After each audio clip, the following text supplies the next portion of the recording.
Magandang gabi, buhay tracking. Dumating na tayo dito sa Port of Dumangas, Iloilo. Yan, buhay tracking. Papasilip ko po sa inyo ang dami ng pila ngayon dito. Yan.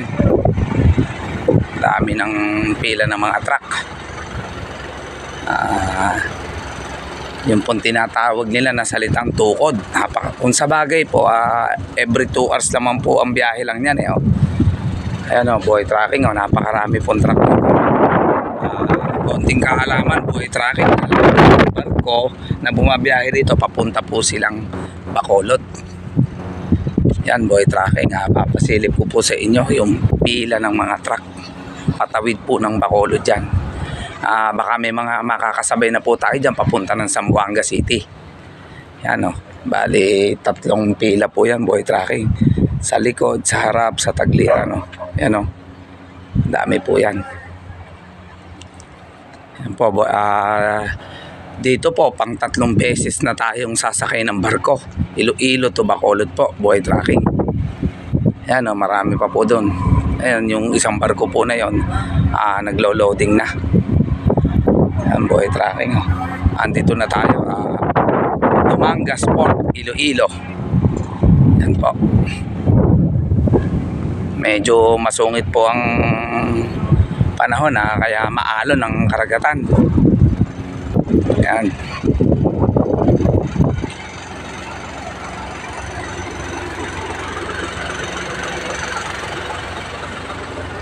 Yan po, buhay tracking o.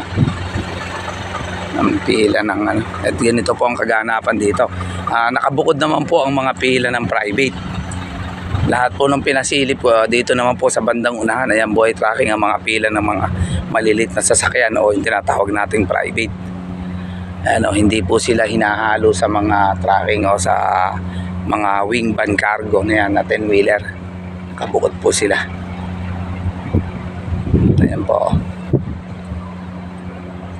Marami naman pong klase ng barko rito, buhay tracking ang bumabiyahe. Basta lahat po na yan, Dumangas, Port Iloilo to Bacolod, lahat yan. Konting kaalaman po, sa Bacolod po, 2 po ang pier na binababaan, kaya mabilis naman po yan. Kahit nakikita natin maraming 10-wheeler, wing van na nakapila o mga trucks na yan, mabilis lang po mauubos yan sa dami po ng barko. Ayan po, si Red po ang truck natin, nakakatabi din natin, Red din, ayan.